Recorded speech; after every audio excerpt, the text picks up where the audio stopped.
구약성경 역대상 15장 1절에서 24절의 말씀입니다. 다 같이 역대상 15장 1절에서 24절의 말씀을 함께 읽겠습니다.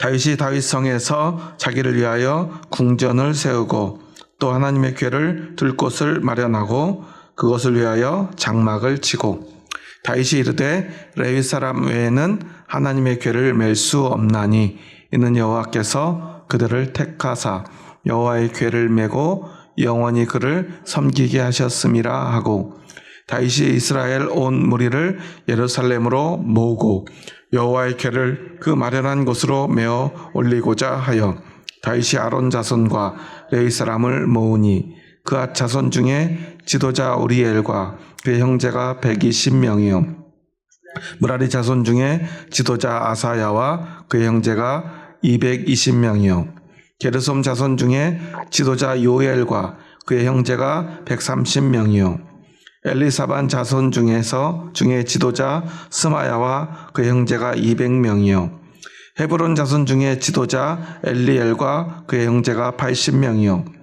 우시엘 자손 중에 지도자 암미나답과 그의 형제가 112명이라 다윗이 제사장 사독과 아비아달을 부르고 또 레위 사람 우리엘과 아사야와 요엘과 스마야와 엘리엘과 암미나답을 불러 그들에게 이르되 너희는 레위 사람의 지도자이니 너희와 너희 형제는 몸을 성결하게 하고 내가 마련한 곳으로 이스라엘의 하나님 여호와의 궤를 메어 올리라.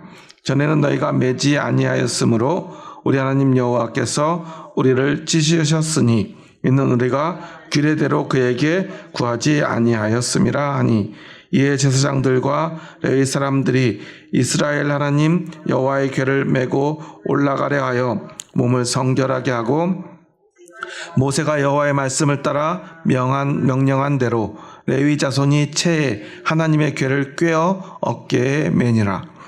다윗이 레위 사람의 어른들에게 명령하여 그 형제들을 노래하는 자들로 세우고 비파와 수금과 재금 등의 악기를 울려서 즐거운 소리를 크게 내라 하매 레위 사람이 유엘의 아들 헤만과 그의 형제 중 베레기야의 아들 아삽과 그의 형제 므라리 자손 중에 구사의 아들 에단을 세우고 그 다음으로 그들의 형제 스가랴와 벤과 야시엘과 스미라목과 여히엘과 운니와 엘리압과 브나야와 마하세야와 마띠디야와 엘리블레후와 믹네야와 문지기 오벳에돔과 여히엘을 세우니 노래하는 자 헤만과 아삽과 에단은 놋재금을 크게 치는 자요 스가랴와 아시엘과 스미라목과 여히엘과 운니와 엘리압과 마하세야와 브나야는 비파를 타서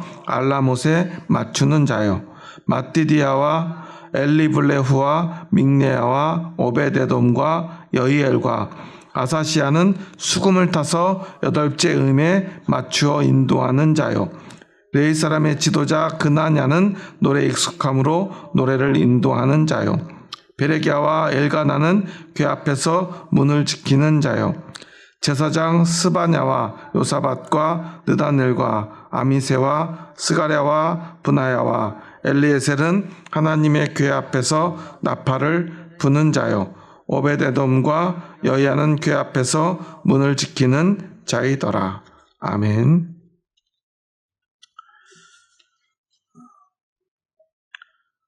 오늘 본문은 드디어 다윗이 다시 한번 여호와의 궤를 자신의 성으로 그리고 그가 그 궤를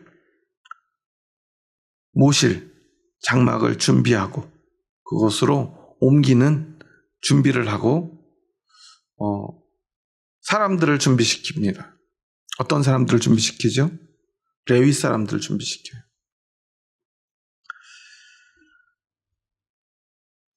왜냐하면 오늘 본문에도 나오는데요. 전에 너희가 매지 아니하였으므로 우리 하나님 여호와께서 우리를 찢으셨다. 우리가 규례대로 그에게 구하지 아니하였기 때문이다. 라는 말씀이 나오죠. 여기에서 우리가 생각해 봐야 될 건 뭐냐면 다윗에게 하나님의 계획에 대한 어떤 간절함이나 또한 진심 어린 마음이나 정성이 부족했던 건 아니라는 사실이에요. 뭐가 잘못됐죠? 하나님이 정하신 방법대로 하지 않았다는 거예요. 우리 신앙생활에는 두 가지 차원의 신앙이 있어요. 우리가 보통 쉽게 말하는 방식으로 하자면 율법적인 게 있고요. 하나님이 주신 그 은혜에 대한 응답으로서의 신앙생활이 있어요. 율법적인 건 어떤 거죠? 원칙을 지키는 거죠. 말씀을 따르는 거죠. 말씀이 정한 대로 행하는 거죠. 어떤 게 중요합니까? 뭐가 중요하죠? 우리는 여기서 깊게 고민해 봐야 될 문제가 있는데 우리는 둘 중에 하나를 선택해야 된다고 생각해요. 왜냐하면 예수님이 이 땅에 오셔서 누구를 비판하셨죠? 바리새인과 제사장과 서기관, 다른 말로 하면 율법주의자들을 비판하셨어요. 그들을 향해 뭐라고 그랬죠? 독사의 자식이라고 그랬어요. 그러니까 우리는 율법주의자가 되면 안 되겠구나. 그런 생각을 합니다. 그래서 어떤 형식을 지키는 것, 그리고 어떤 열심을 내는 것, 이런 것들에 대해서 소홀히 하기 시작을 했어요. 그리고 그런 신앙의 고백들과 맞물려서 세상적으로는 뭐가 중요하게 됐죠? 인권이 중요하게 됐어요. 누구의 권리입니까? 하나님의 권리가 아니라 나의 권리, 인간의 권리가 중요해졌어요. 사람이 중요하다. 신앙에서도 그 사람이 중요해요. 그러니까 우리가 억지로 뭐를 하는 것은 진짜 신앙이 아니야 라고 말하기 시작했어요. 그러니까 신앙에도 뭐가 필요하다고 그럽니까? 자유가 필요하다고 그래요. 하나님은 우리가 자유하기를 원하시는 것만은 분명합니다. 예수님도 말씀하셨죠. 진리가 너희를 자유케 하리라. 그런데 그 자유의 의미를 우리가 착각을 해요. 예수님이 우리에게 주신 자유는 어떤 자유죠? 진리 안에서 자유예요. 진리 안에서의 자유라는 것은 무슨 말이냐면 우리가 보통 쉽게 생각하는 자유는 엄밀히 따지면 세상적 기준으로 봐도 방종에 가까운 거예요. 누구만을 위한 자유입니까? 나만을 위한 자유예요.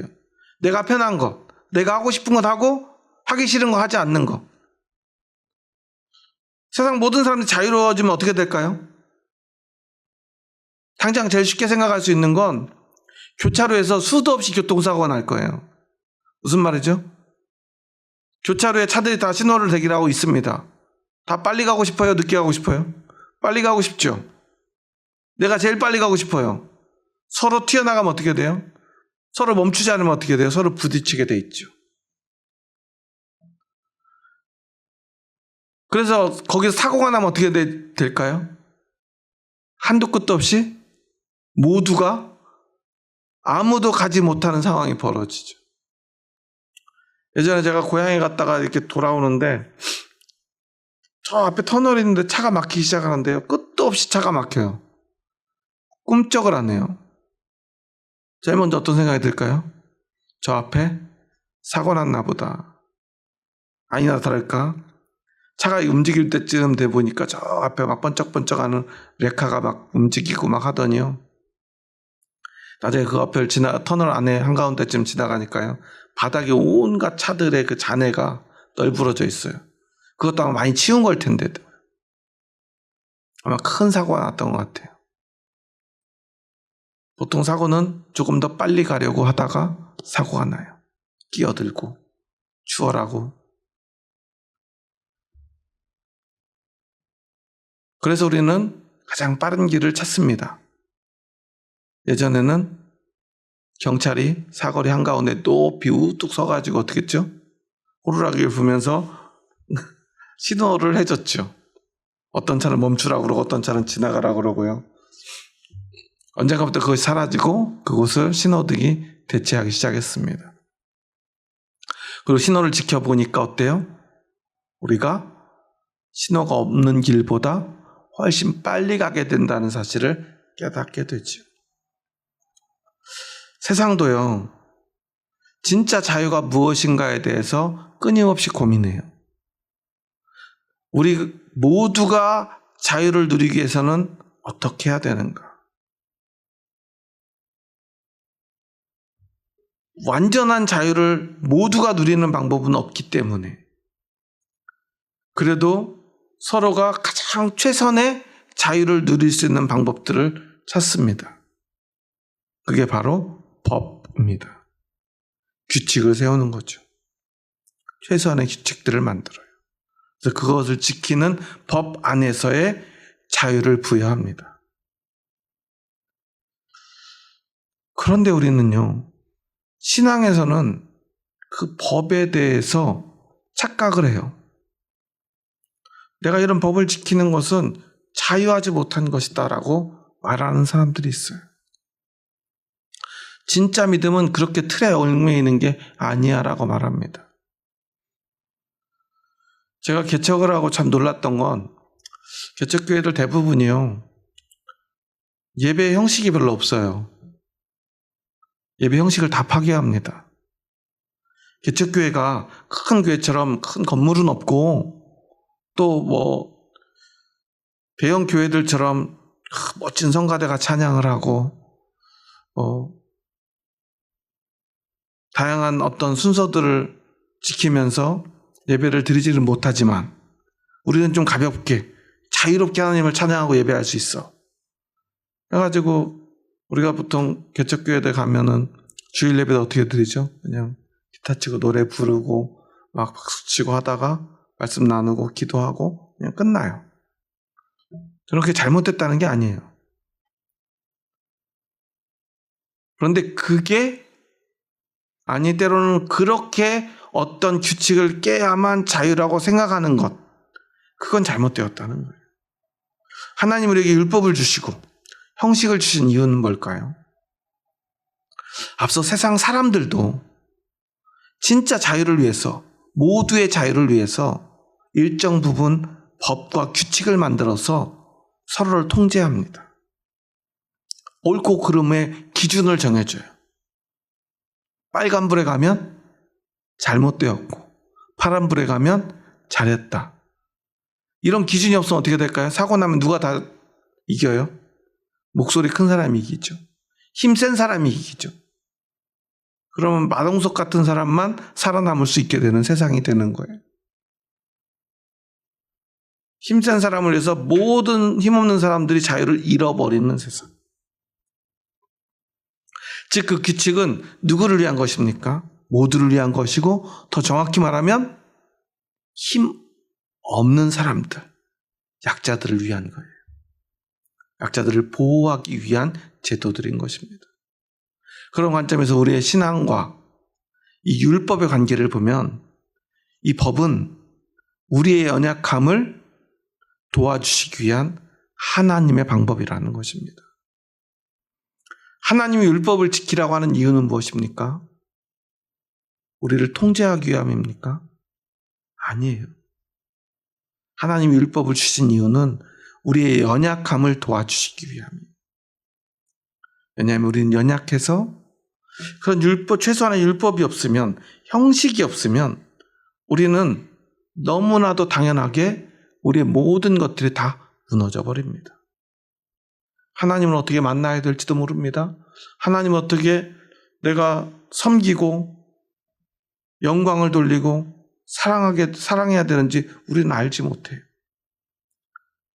그래서 하나님이 우리에게 율법을 주신 거예요. 너희 잘 모르겠지. 내가 알려줄게. 일단 이런 걸 해봐. 이런 거 하다 보면 알게 될 거야. 이게 바로 율법이에요. 그런데 예수님 시대에 율법주의자들은 이것을 잘못 사용하기 시작한 거예요. 야, 하나님 이걸 하라고 그러셨어. 이것만 하면 돼. 이걸 하지 않는 사람들은 다 잘못된 거고, 이것을 하는데 정확히 하려면 어떻게 해야 되는지 그 방법을 찾아내기 시작해요. 아주 세부적이고 구체적으로 말이죠. 그걸 하지 못했을 때 대체할 수 있는 수단들도 만들어줘요. 그래서 그것을 어떻게 사용하느냐? 자신들이 백성들을 통제하는 수단으로 사용을 해요. 율법은 누구를 위한 것이었죠? 백성들을 위한 것이었는데 이 율법이 누구의 것이 됐죠? 지도자들의 것이 되어버렸어요. 백성들, 힘없는 사람들, 고아와 과부를 위한 율법이었는데 제사장과 바리새인과 서기관들을 위한 율법으로 만들어버렸어요. 힘없는 사람들, 가난한 사람들, 병든 사람들, 사회적인 약자들을 위해서 하나님은 그들을 보호하기 위해서 법을 주시고 그들이 하나님의 백성으로서 살아갈 수 있도록 무엇을 하면서요? 믿음을 지키면서, 즉 하나님을 사랑하고 하나님을 섬기면서 살아갈 수 있는 모든 방법들을 정해줬어요. 저 주일 오후에 제사법을 배우면서 그 부분에 대해서 제가 많이 말씀을 드렸죠. 제물도 하나님은 다 다르게 편성을 하신다고. 그 사람들의 죄의 경중보다 더 중요한 게 그 사람이 가진 신분이라는 거예요. 그래서 가난한 사람, 신분이 낮은 사람들에게는요, 하나님이 한없이 너그러워요. 한없이 배려해 줍니다. 하지만 힘을 가진 사람, 지도자들에게는 하나님이 한없이 엄격하죠. 더 많은 걸 요구하죠. 이게 바로 율법의 원리예요. 그런 걸 통해서 하나님은요, 하나님을 섬긴다는 것, 즉 믿음이 무엇인가를 우리에게 보여주시는 거예요. 우리로 하여금 알게 하시는 거예요. 그래서 오늘 우리는 기억해야 됩니다. 우리의 신앙은 율법이냐 은혜냐를 선택하는 것이 아니라는 사실을. 너무나 당연하게도 우리에게는 은혜가 가장 중요합니다. 하나님의 은혜가 아니면 우리는 아무것도 아니기 때문입니다. 그런데 그 은혜는 율법을 무시하고 멸시하고 폐하는 것이 아니라 율법을 완성하는 것입니다. 왜냐하면 예수님은 율법을 완성하러 오셨기 때문이에요. 오늘 다윗을 보면 왜 다윗이 그토록 하나님께 사랑받았는지를 알 수가 있어요. 지난 시간 다윗은 최선을 다해서 가장 좋은 수레와 소를 준비했어요. 많은 사람들도 준비하고요, 대대적인 환영식을, 잔치를 준비했습니다. 정성과 헌신이 없었던 게 아니에요. 마음이 없었던 게 아니에요. 즉 우리의 지금 신앙의 원리를 보자면 그에게는 은혜가 차고 넘쳤어요. 그런데 뭐가 잘못됐죠? 오늘 본문에 보니까 율법에 위배됐어요. 형식이 잘못되었다는 거예요. 그런데 그로 인한 결과는 얼마나 끔찍합니까? 때로는 그런 걸 보면 하나님은 이 율법을 지키라고 그러고 율법을 잘 지키지 않으면 이렇게 무서운 벌을 내리시는 분이구나. 하나님은 무서운 분이구나. 그러니까 우리가 율법이나 잘 지켜야 되겠다. 이런 생각에 빠져요. 다윗도 처음엔 그랬던 것 같아요. 그래서 언약궤를 그곳에 두고요, 자신은 그냥 너무나 낙심하고 분노한 채로 돌아가 버립니다.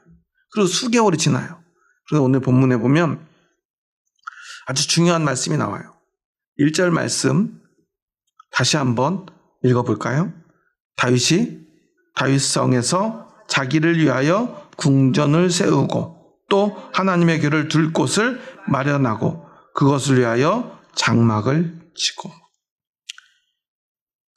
궁전을 짓는 대대적인 사업을 몇 개월 동안 했어요. 그런데 그 과정에서 보면, 오늘 본문에 보면 자기를 위하여 궁전을 세우고가 짧게 기록되어 있죠. 그런데 하나님의 궤를 둘 곳에 대해서 뭐라고 표현하냐면 궤를 둘 곳을 마련하고 그것을 위하여 장막을 치고 라고 기록되어 있죠. 뭐가 더 중요한 거예요? 하나님의 궤를 둘 곳과 그 궤를 두기 위한 장막을 치는 게 더 중요했던 거예요. 여전히 다윗은요, 하나님의 궤를 위한 그 마음을 가지고 있습니다. 정성을 가지고 있습니다. 그것을 소중히 여기는 마음이 있습니다. 그런데 어떻게 해야 되는지 그 형식과 율법을 잘 몰랐던 거예요. 처음에는 다윗은 고민했겠죠. 내가 뭐가 잘못됐나? 정성이 부족했나? 헌신이 부족했나? 뭐가 잘못됐지? 준비가 부족했나? 아무리 생각해도 자신은 최선을 다했어요. 하나님 이렇게 진노할 이유가 없어요. 그래서 아마 물어봤겠죠. 뭐가 문제였느냐? 천만다행으로 이 율법에 대해서 자세히 알고 있는 제사장, 레위인들이 있었던 것 같아요. 그게 가르쳐 줍니다. 하나님의 궤는 수레에 실는 게 아닙니다. 레위인이 어깨에 메고, 레위인 중에서 특히 어떤 자손이 메고 가야죠? 그앗 자손들만 이 하나님의 궤를 어깨에 맬 수 있어요. 어깨에 맬 때도 끈으로 매나요? 손으로 매나요? 뭘로 매야죠? 오늘 본문에 보면 채에 걸어서 긴 막대기로 걸어서 매야 돼요. 왜 그럴까요? 손대면 안 되기 때문에. 사람의 손으로 하나님의 궤를 만지면 안 되기 때문이에요. 그 사람은요, 다윗은요, 이게 잘못됐구나 깨닫습니다. 그리고 어떻게 해요? 우리 2절 말씀 함께 읽습니다. 다윗이 이르되 레위 사람 외에는 하나님의 궤를 맬 수 없나니 이는 여호와께서 그들을 택하사 여호와의 궤를 메고 영원히 그를 섬기게 하셨음이라 하고.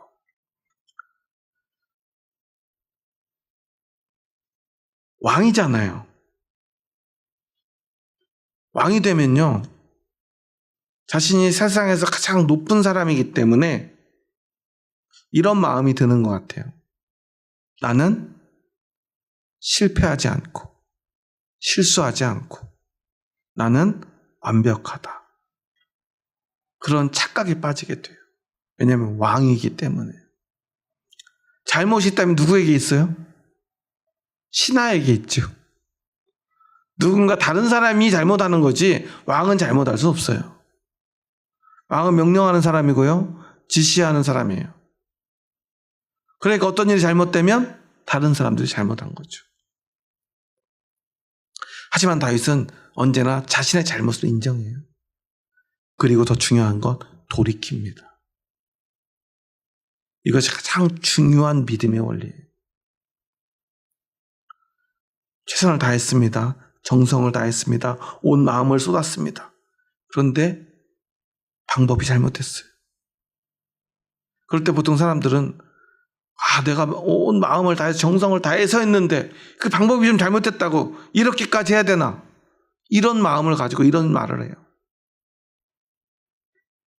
그런데 중요한 것은요, 내가 아무리 내 방식대로 온 마음과 정성을 다해서 다 했다 할지라도 잘못된 건 잘못된 것이라는 사실이에요.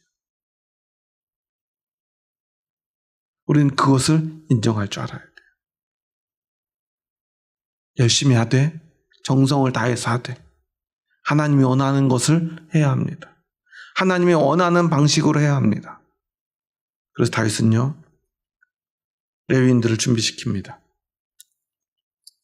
그리고 계획을 세웁니다. 누가 무엇을 할지. 그래서 하나님의 언약궤를 매일 사람들을 준비시켜요. 준비시키는데 제일 중요하게 다윗이 준비시킨 내용이 있어요. 우리 한번 12절 말씀 함께 읽습니다. 그들에게 이르되 너희는 레위 사람의 지도자이니 너희와 너희 형제는 몸을 성결하게 하고 내 마련한 곳으로 이스라엘의 하나님 여호와의 궤를 메어 올리라. 형식이 중요해졌어요. 레위인이 해야 돼요. 어떤 레위인이 해야 돼요? 성결한 레위인이 해야 돼요. 그러니까 우리가 준비해야 될 것은 물론 마음의 정성, 최선을 다하는 것 중요하지만 하나님의 말씀에 맞게, 말씀을 따라서 율법에 맞게 준비해야 돼요. 거룩하지 않은, 성결하지 않은 레위인이 언약궤를 맬 수 없어요. 제사장의 성결은 몸을 닦고요, 또 옷을 갈아입어야 돼요. 우리는 우리 지금 매일 씻고 매일 옷을 갈아입으니까 이게 별게 아니잖아요.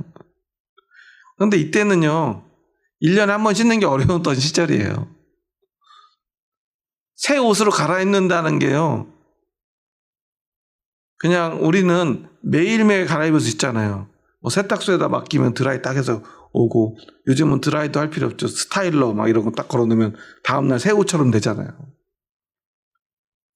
그런데 이때는요, 옷이라는 걸 언제 갈아입어요? 보통 평민들은요, 옷을 한번 입으면 이 옷을 입을 수 없을 때 갈아입어요. 작아서 못 입거나 다 떨어져가지고 찢어져가지고 못 입게 됐을 때 옷을 갈아입는 거예요. 그런 그들이 하나님을 위해서 사실은 사치를 부리는 거죠. 몸을 씻어요. 그리고 새 옷으로 갈아입어요. 그러기 위해서는 물을 준비하고요, 옷을 준비해야 합니다. 너무나 당연하게도요, 우리 삶에 별로 도움도 안 돼요. 하나님의 언약궤를 옮기면 돈이 나오나요? 쌀이 나오나요? 옛날 어른들이 이런 말 참 많이 나오죠. 그거 하면 돈이 나오냐, 쌀이 나오냐. 돈과 쌀이 중요하기 때문에 그러죠. 우리에게 그게 너무나 중요합니다. 하나님의 언약궤를 옮기는데 이런 낭비를 할 필요가 있을까요? 그런 낭비를 해야만 합니다. 그게 바로 믿음이라는 거예요. 우리는 하나님을 위한 낭비에 아낌이 없어야 합니다. 그런데 너무나 많은 그리스도인들이요, 세상 살아갈 때 자신이 좋아하는 거에는 한없이 낭비하는 사람들이요, 하나님 앞에 인색한 사람들이 얼마나 많은지 몰라요. 왜냐하면 그거는 우리에게 돈을 가져다 주지도 쌀을 가져다 주지도 않기 때문에 그래요.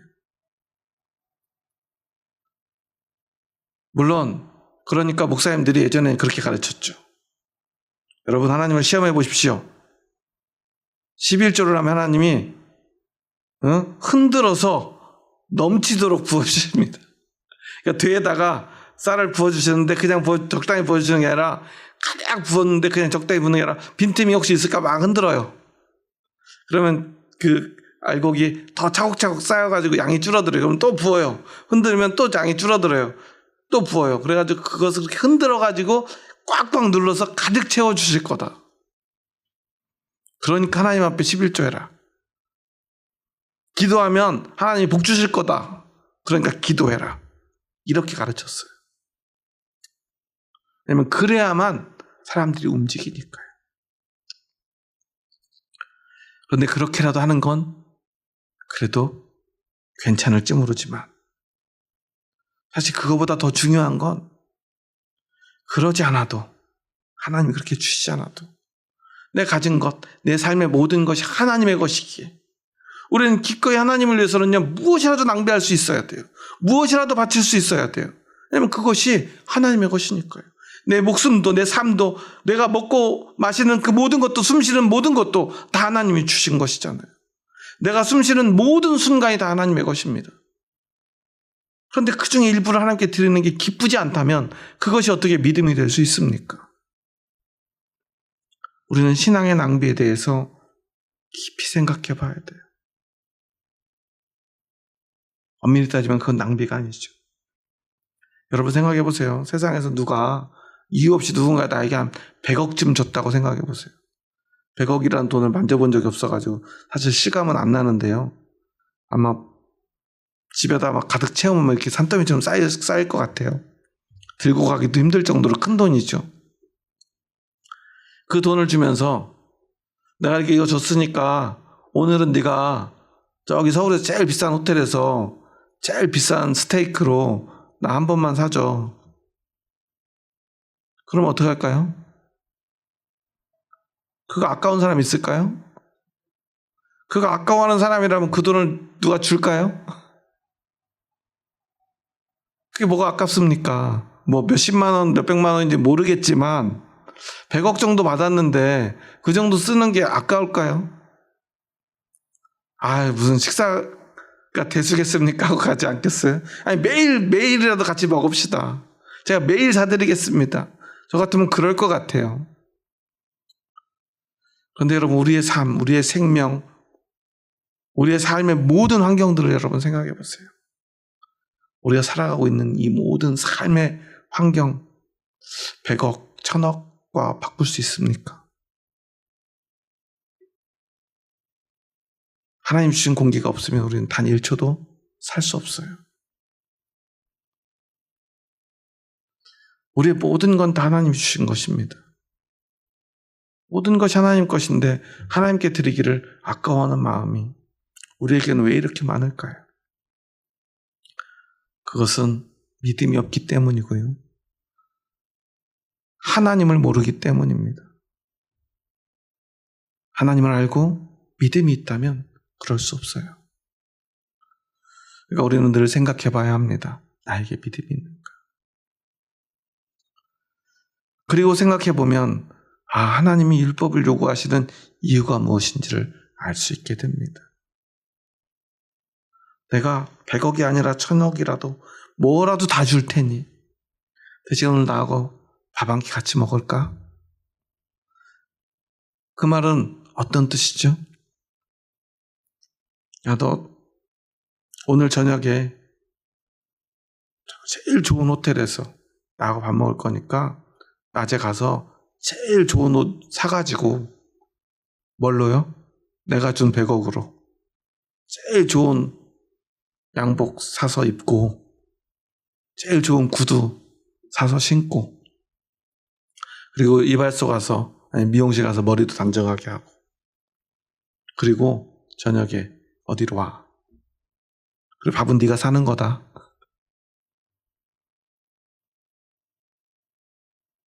나는 그거면 충분해. 나하고 정말 즐겁게 밥 한 끼 먹으면 나는 100억이 아깝지 않아. 그러면 누구라도 그렇게 하지 않겠습니까? 그 말은 어떤 의미가 되냐면요. 나는 이 100억 원보다 너하고 네가 잘 차려입고 나를 정말 지극정성으로 대하는 그리고 나를 사랑하는 그 마음을 가지고 나하고 네가 잘 차려입고 와서 나하고 한 식탁에 앉아서 같이 저녁 식사 함께 하는 거 이게 나에게는 그 100억 원보다 더 소중해. 하나님이 그렇게 우리에게 말씀하고 계시는 거예요. 내가 너에게 다 가졌잖아. 그러니까 나하고 잠깐 시간 좀 내줄 수 있겠니? 주일에 11시에 와서 1시간만 나하고 같이 있어줄 수 있을까? 대신 그래도 나 만나러 오는 거니까 좋은 옷 입고 좋은 신발 신고 단정하게 하고 그리고 나를 만나고 싶은 그 마음 가지고 나를 사랑하는 마음 가지고 나와서 잠깐 나랑 같이 함께 할 수 있을까? 하나님은 그걸 말씀하시는 거예요. 내 백성이라면 적어도 그렇게 해야 되지 않겠냐. 다윗은 그런 하나님의 마음을 헤아린 거죠. 자신이 잘 모를 때는 어떨지 모르지만 자신이 하나님의 마음을 아는 순간 하나님이 하라고 하신 그 율법이 무엇인지를 깨닫는 순간 그는 즉시 그것을 합니다. 왜냐하면 그건 아무것도 아니기 때문에 그래요. 언제라도 하면 되니까요. 몰라서 못했지만 이제 아니까 그렇게 하면 되지. 15절부터 16절부터 보면요, 막 찬양대를 세우기 시작합니다. 이스라엘 역사에서 최초로요 찬양대가 체계적으로 조직되는 순간이에요. 무슨 비파, 수금, 재금, 악기를 내는 사람들, 어떤 사람들한 이름이 하나하나가 자세하게 나오죠. 심지어는요, 어느 자리에서 어떻게 찬양하고 어떻게 악기를 불고요, 어떤 순서로 서가지고 어떻게 불고 어떻게 합창을 할 것인가를 아주 세세하게 기록하고 있어요. 그래서 오늘 본문에 보면요, 악기를 연주하는 사람들, 그 다음에 그 사회에서 앞에서 노래하는 사람을 세우고요. 마지막 절에 보면요, 심지어 이런 말씀도 있습니다. 우리 24절 말씀 마지막 함께 읽습니다. 제사장 스바냐와 요사박과 느다넬과 아미세와 스가랴와 분하야와 엘리에셀은 하나님의 궤 앞에서 나팔을 부는 자요, 오베데돔과 여이야는 궤 앞에서 문을 지키는 자이더라. 그런데 그 중에서 특별히 나팔 부는 사람들은요, 성가대에 서 있지 않고 어디 서 있어요? 하나님의 궤 문지기들과 함께 하나님의 궤 앞에 서 있어요. 굉장히 세세하게 이런 것들을 자리를 배치하고 있어요. 다른 악기는 전부 다 찬양대에서 반주를 하는데요, 나팔만 어디가 있어요? 하나님의 궤 앞에 있어요. 그것은 어떤 의미냐면, 나팔을 울려 부른다는 뜻은 하나님의 영광이 임재한다는 것을 의미해요. 하나님의 권능과 능력을 상징해요. 그러니까 나팔 소리가 쫙 하고 울려 퍼지면요, 이스라엘 백성들은요, 그 앞에 머리를 숙여요. 하나님의 영광이 임하니까. 그리고 그 소리는 하나님의 권능이 돼요. 그러니까 그런 것 하나까지도 아주 세세하게 자세하게 준비를 합니다. 왜냐하면 그는 하나님의 마음을 헤아리고 있기 때문이에요. 하나님을 향한 믿음이 있기 때문이에요. 즉, 우리는 은혜냐 율법이냐를 선택할 필요가 없다는 거예요. 은혜가 넘치는 사람은요, 하나님의 말씀을 따르고 지킬 수밖에 없어요. 여러분, 우리가 예배를 드릴 때 형식이 필요하죠? 가장 중요한 형식이 뭘까요? 예배에서 가장 중요한 건 뭐죠? 헌금하는 건가요? 찬양하고 기도하는 건가요? 우리 한국교회 기독교 개신교회 예배에서 제일 많은 시간을 차지하는 게 뭐죠? 설교죠. 그래서 어떤 천주교나 이런 데서는 좀 개신교는 너무 말이 많다, 너무 설교 중심이다, 예전도 없고 순서 같은 게 엉망진창이다 얘기를 많이 해요. 그럼에도 불구하고 우리가 이 개신교만의 예전을, 설교 중심의 예전을 지키는 이유는 뭐죠? 예배에서 가장 중요한 원칙이 무엇인가를 우리가 잊지 않기 위함이에요. 말씀이 가장 많은 비중과 가장 중요한 자리에 있는 이유는, 예배에서 가장 중요한 것은 우리가 하나님의 말씀을 듣는 것이기 때문입니다.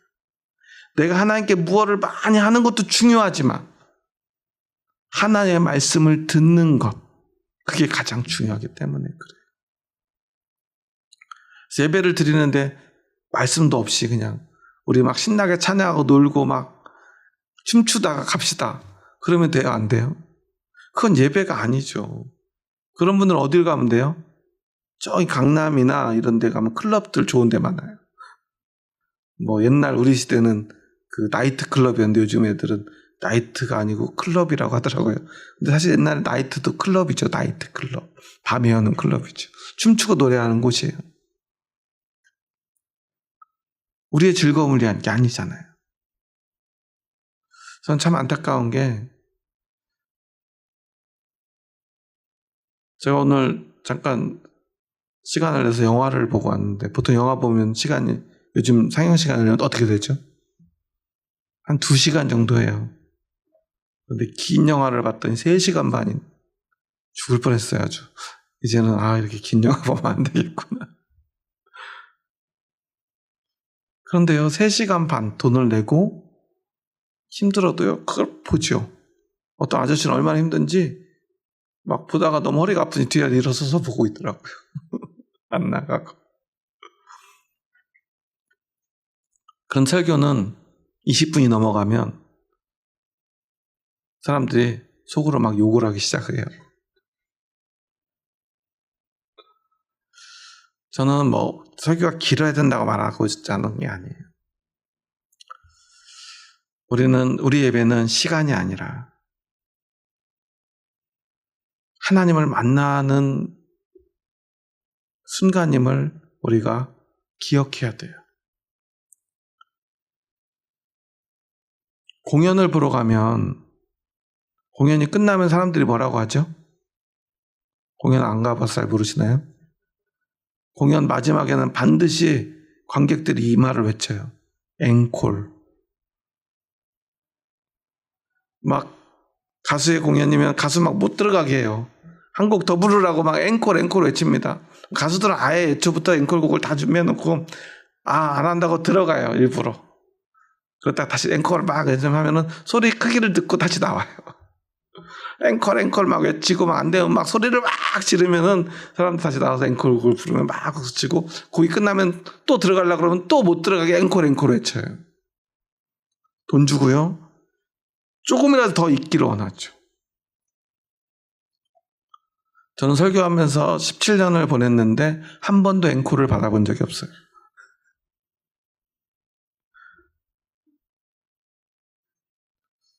우리가 진짜 하나님을 그리고 하나님의 음성을 들을 수 있다면 우리는 어떻게 해야 될까를 한번 생각해 봤으면 좋겠어요. 예수님을 만날 수 있다면 딱 한 번 예수님을 만날 수 있다면 20분쯤 만났는데 예수님 20분 지났습니다. 빨리 가시죠. 할 사람 있을까요? 저라면 그러지 않을 것 같아요. 앵콜을 외칠 것 같아요. 예수님 20분 너무 짧은데 조금만 더 계시면 안 되겠습니까?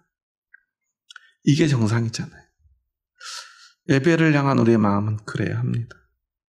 간절함으로 하나님께 앵콜을 외칠 수 있는 믿음이 있어야 합니다.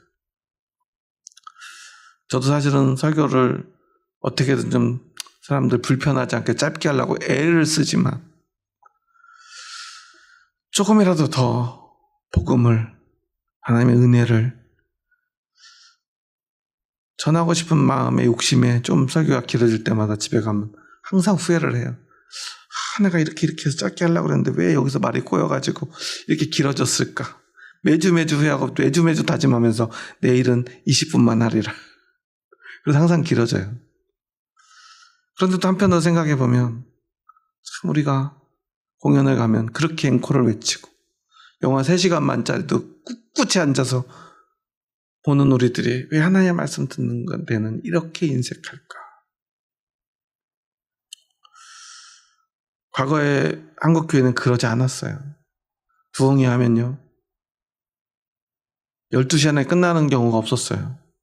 새벽 2시고 3시고 계속해도 사람들은요 그때는 한국교회가요 앵콜을 외칠 줄 알았어요. 조금만 더 하시면 안 되나요? 그러던 때가 있었어요. 그 믿음을 우리가 오늘 잃어가고 있지 않은지 다시 한번 돌아봤으면 합니다. 다윗은 하나님을 향한 간절한 마음으로 하나하나 준비했습니다. 그리고 하나님께로 나아갔습니다.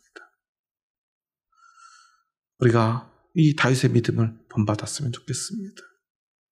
은혜와 율법이 공존하는